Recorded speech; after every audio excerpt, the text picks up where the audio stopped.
हरे कृष्णा। क्या आपको पता है भगवान को बांसुरी क्यों इतनी पसंद है और भगवान को बांसुरी किसने दी? भगवान की मृत्यु कैसे हुई? भगवान ने क्यों अपनी लीला खत्म करी? और भगवान को मोर पंख इतना क्यों पसंद है सबसे ज़्यादा? और भगवान की 16,108 रानियों के स्वामी कैसे बने? नहीं पता? मैं बताऊंगा।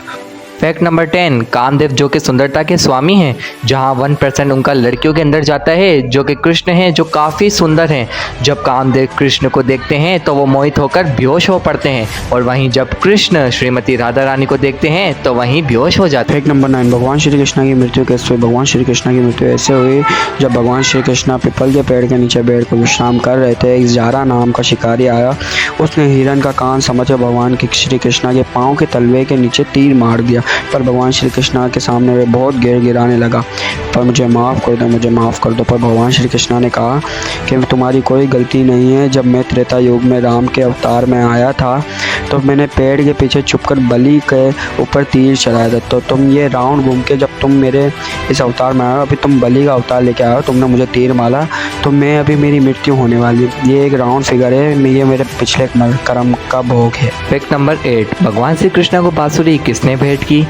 तो यहाँ वर्णन आता है कि भगवान श्री कृष्ण को बांसुरी महादेव ने भेंट की, क्योंकि जब भगवान श्री कृष्ण का जन्म हुआ तो कोई ना कोई देवी देवता भगवान श्री कृष्ण के लिए कोई ना कोई भेंट उपकार लेकर आ रहे थे, लेकिन वहाँ पर महादेव के दिमाग में कुछ नहीं आया, तो उन्होंने भगवान श्री कृष्ण को बांसुरी ही भेंट कर दी। फैक्ट नंबर 7, भगवान श्री कृष्ण को मोर पंख इतना क्यों पसंद है? क्योंकि जब त्रेता युग में श्री राम वनवास में निकले थे तो एक जगह रुक के सीता मैया को बहुत ज़्यादा प्यास लगी, तो सीता मैया ने राम भगवान को बोला कि मुझे प्यास लग रही है। तो राम भगवान ने बोला यहाँ पे कहीं भी नदी तट नहीं है। तो जो इनकी वार्तालाप थी दोनों की, वो मोर सुन रहे थे। वो मोर ने बोला कि मैं आपकी सहायता कर सकता हूँ, यहाँ पे एक नदी है, मैं आपको वहाँ तक ले जा सकता हूँ, पर एक मसला है। बोले राम भगवान ने बोला क्या? तो बोले कि मैं ज़मीन पे नहीं चल सकता क्योंकि बहुत झाड़ियाँ है, मैं उड़ूंगा तो मैं अपना एक एक मोर फेंकता जाऊँगा, आप इसको फॉलो करते करते नदी तक पहुँच जाना। राम भगवान ने बोला कि अच्छा ठीक है। तो जब वो पर फेंकते गए तो आपको पता है कि मोर अपने पर तोड़े तो उनकी मृत्यु हो सकती है। इनका एक मौसम आता है खिज़ा का, मोर के पंख वह भी खुद ही से ही टूटते हैं। तो अगर मोर खुद अपने तोड़े ना तो उनकी मृत्यु हो जाती है। जब नदी के पास वो लोग पहुँचे और राम भगवान ने देखा कि इनकी मृत्यु होने वाली है, मतलब वो मृत्यु की हालत में, तो राम भगवान ने बोला कि तुमने ये हमारे पे बहुत एहसान किया, मैं इसको चुका तो नहीं सकता, पर मैं तुमसे वादा करता हूँ कि जब मैं अगले युग में जन्म लेके आऊँगा तो मैं जो तुम्हारा मोर पंख है वो अपने सर पे लगाऊंगा। फैक्ट नंबर 6, भगवान श्री कृष्ण की 16,108 रानियाँ कैसे बनी?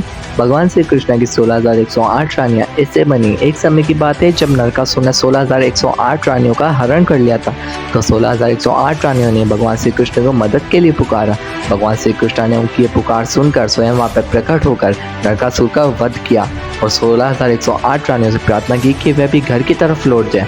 लेकिन 16,108 रानियों ने भगवान श्री कृष्ण से ये प्रार्थना की कि भगवान श्री कृष्ण, हम तो बदनाम हो गए, अब हमसे विवाह कौन करेगा, हम अपने घर की तरफ नहीं जाएंगे।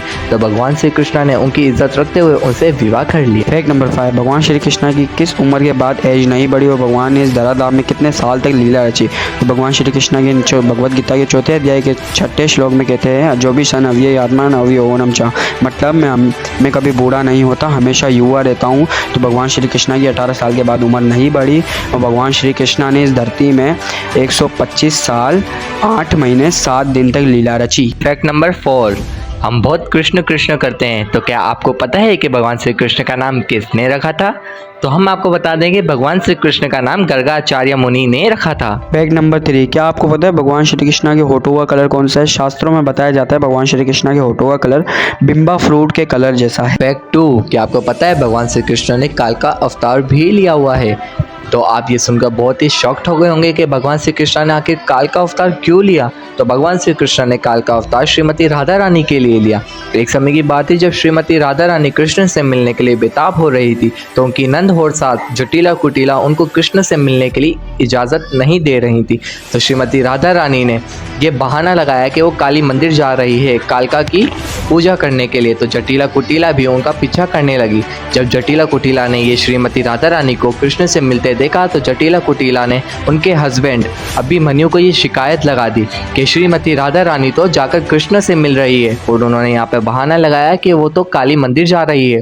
तो कृष्ण को जब ये अनुभव हुआ कि उन्होंने वहाँ पर जाके चुगली उनके हस्बैंड को कर दी है, तो श्रीमती राधा रानी की इज्जत बचाने के लिए कृष्ण ने स्वयं काल का अवतार ले लिया और श्रीमती राधा रानी उनकी पूजा करने लगी। जब आकर उनके हस्बैंड ने ये देखा तो उन्होंने जटिला कुटिला को जलील किया कि तुम तो झूठ बोल रही हो, श्रीमती राधा रानी स्वयं काली मंदिर ही आई हैं और वो काली की पूजा कर रही हैं। हरी बोल।